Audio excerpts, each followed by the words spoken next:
Odamlar o'zini fikri bilan yashamaydi ko'pchilik. Tashqi odamlarni ongi fikri bilan yashaydi. Hattoki uydagi bir xil oilalarni urush janjalini kelib chiqishi ham tashqi olamdagi gap so'zlar sababli bo'ladi. Qaysidir o'rtog'ini xotiniga taqqoslaydi, qaysidir kimdir qaynona keladi-da, mani naryoqdagi o'rtoqlarimni kelini mana xizmat qiladi, menga bunaqa choy uzatadi yoki ertalab voqli turib sipiradi deydi.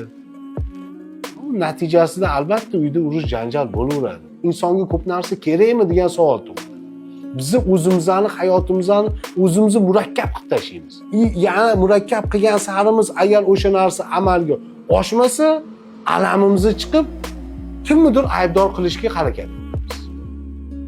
Kimdir aybdor. Sen o'zing murakkab qilib tashlading-ku hayoting.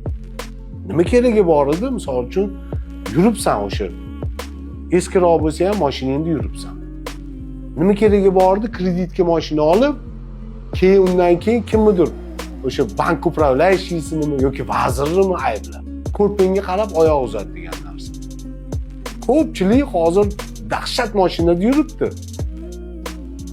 Lekin uyning xolodilnigini ochsangiz, chichqon osilayotgan bo'ladi. Xolodilnik. Ya mayli, bo'lsin o'sha narsa. Topishingga qarab. O'zingga ishonch bo'lsa agar ichingdan. Ham men kredit yopaman, ham oilamni och qoldirmayman va farzandlarimni kiyim-kechagini ham ta'minlab qo'yaman. Va o'sha yetishmovchilik sababli uyda janjal bo'lmaydi deb aniq o'zingda uveriniz bo'lsin. Uverin bo'lmasang nima keragi bor? Havas qildim, kimgadir o'shanga oldim. Havas uchun intil, bilimingni oshir, o'zingni ustingda ishla. $1000 bor, aka, nima qilay deb kelsa, o'zingni rivojlantir. O'zingni ustingda ishla. O'sha bilimingga pul tik. Aqlingni rivojlantirishing. O'qi, izla.